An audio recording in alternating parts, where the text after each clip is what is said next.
Eu acho que eles deram uma proposta referência. Agora nós vamos ter de sentar e fazer o mesmo processo que o governo Lula fez com as centrais, né? Caso eu seja eleita, eu farei isso. Ou seja, discutir com as centrais uma proposta de longo prazo, né, que a gente considera no período do governo, né, de 2011 a 2014, um critério de reajuste. Nós naquela época adotamos, só concluir aqui para ela, nós adotamos a taxa de inflação do ano e o PIB de 2 anos anteriores. Eu acho que vamos partir dessa discussão. Mas a senhora acha que pode mudar essa fórmula?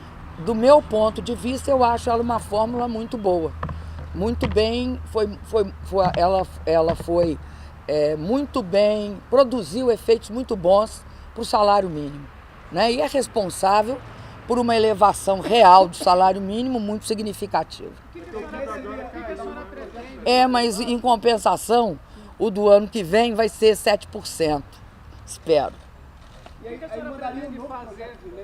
É obrigado a fazer sistematicamente, né? Porque ela teve prazo, né, quando nós mandamos. Vai ter de ser o projeto de lei ou MP. Nós mandamos projeto de lei. Como não foi aprovado, e a cada ano não era aprovado, nós mandava MP. A senhora acha que dá para chegar a R$ 1.000? Isso eu não sei fazer. Eu sinto, mas eu não faço esse tipo de cálculo.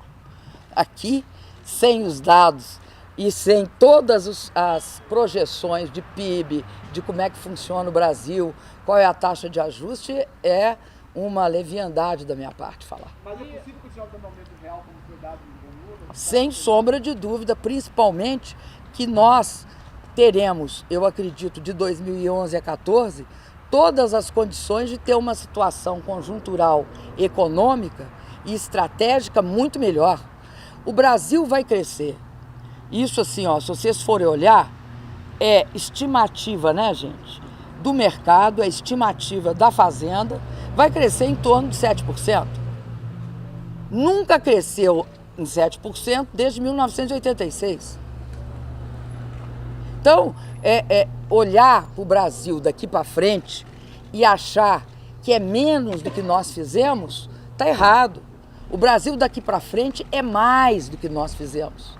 Daqui para frente nós temos mais oportunidade e não menos. O nosso horizonte abriu. Nós não somos aquele país de 2002. Por isso é que eu acho estranhíssimo as propostas de ajuste fiscal. Estranhíssimas. Por parte desse crescimento do Brasil, estão previstas novas vagas em concursos públicos para fortalecer a máquina do Estado? Olha, eu defendo um Estado meritocrático e profissional. Ninguém fará um Estado meritocrático e profissional sem capacitá-lo com técnicos. Se capacitar com técnicos, pela lei brasileira é necessário fazer concurso público.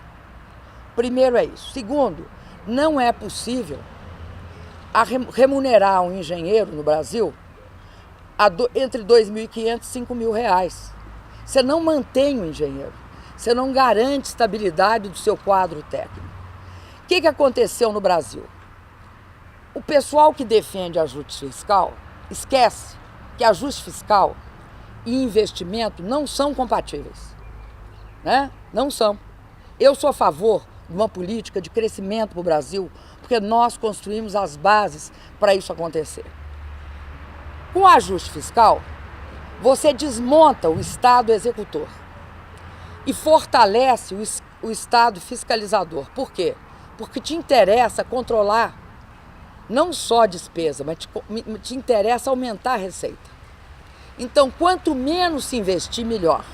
Quanto menos se gastar em programas sociais, melhor. Eu não concordo com isso. Eu acho que o Brasil deu um passo à frente. Primeiro, colocou o investimento na ordem do dia e passou a discutir estratégia, passou a ter meta, passou a dizer, nós vamos crescer e atingir esse objetivo. E isso significa que eu não preciso só da máquina fiscalizadora, preciso dela sim, porque o controle do gasto público é uma questão diária do governo. Agora, eu preciso de uma máquina que execute com competência e eficácia. Um ministério, como o de Minas e Energia, que quando eu cheguei, tinha um engenheiro disponível para 24 ou 25 motoristas, é a expressão maior da ineficiência da máquina pública. Fazer um Estado competitivo é valorizar o profissional. Também, sem valorizar o profissional, ninguém trabalha bem. Tem de valorizar, tem de criar meritocracia. Os melhores têm de ter mais promoções. E tem de ter também profissionalismo, ou seja, tem de ter. É engenheiro que precisa, então é engenheiro que tem, e não motorista. Precisa-se de professores, então é professor que vai ter. Precisa de auxiliar para as escolas poderem funcionar, vai ter de ter esse auxiliar. A mesma coisa, delegado da Polícia Federal tem de ganhar o suficiente para ele poder desenvolver bem sua profissão. Aí paga, como alguns estados, salários baixíssimos para os delegados e quer combater o crime. Ah, não combate não. Deputado, só depende da avaliação de desempenho. A senhora considera estranhíssima essas propostas? Considero. O Palocci, na coordenação do governo da senhora, ele tem a mesma opinião da senhora ou ele defende alguma espécie de ajuste? Eu sugiro que você pergunte a ele. Ele já falou da senhora, né? Para mim, ele nunca defendeu ajuste de nenhuma espécie. Mas só depende da avaliação de desempenho. Ele defende a mesma coisa que eu defendo, controle de gasto. Mas só depende da avaliação de Sabe por que eu, só um pouquinho, sabe por que eu acho estranhíssimo? Porque estão querendo dizer que 2002 ainda continua. E eu sinto informar, não existe 2002 mais. Acabou.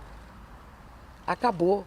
Nós temos a inflação sob controle, 260 bilhões de reserva, uma trajetória decrescente da dívida pública e precisamos de ajuste fiscal? Agora, sempre esquecem, que ajuste fiscal é regime de caixa. Sabe o que é regime de caixa? Você não olha o dia seguinte. O dia seguinte morreu. Você olha o dia de hoje. Você não tem política de investimento. É o Brasil diante de 2003. Esse é o Brasil. Então não há divergência da senhora e Palocci na coordenação sobre esse... Da minha campanha, não existe essa diferença. Aliás, essa é a minha opinião. Ministra, Ministra, por favor, avaliação de ministra, desempenho. uma pergunta. A senhora acha que é necessária uma reforma da Previdência? A senhora pensa nisso? Eu acho que esse é outra proposta que a mim não chegou. Como eu não posso discutir, a não ser que seja uma proposta de uma entidade, ninguém me passou proposta nenhuma da Previdência. Então, não me manifesto sobre ela. Mas a senhora acha necessário? Eu já disse várias vezes em sendo perguntado. Sabe o que eu disse, Camarote? Disse o seguinte: todas as experiências de reforma da Previdência deram no seu oposto. Sabe o que aconteceu? Você começa a reforma da Previdência. Aí é uma corrida para a aposentadoria. Daí você estoura o déficit previdenciário. Então, no Brasil, eu acho que ao longo do tempo, nós estamos num processo, né, ainda com algumas características de estabilidade, mas ao longo do processo, a nossa população vai ficar mais rica, vai durar mais e nós vamos ter menos gente nascendo, aí nós vamos ter de fazer ajustes. Isso é diferente de fazer reforma. E o que a senhora pretende fazer para combater ou tratar a questão do déficit previdenciário? Eu pretendo continuar na nossa política porque se a gente perceber, nós reduzimos bastante o déficit previdenciário, né? Como que a gente reduziu? Primeiro, porque passamos a ter mais empregados formais, com carteira assinada, né? E que contribuem para a Previdência. Exemplo, os 14 milhões de trabalhadores que nós absorvemos nesse processo. Hoje, se eu não me engano, acho que 14 milhões e 200 mil, algo assim. Primeiro isso. Então, o aumento do trabalho formal. Segundo, a formalização de empresas. Acho que o Simples Nacional contribuiu com muitas empresas, né, que se enquadravam no Simples, elas passaram a contribuir, porque elas se formalizaram.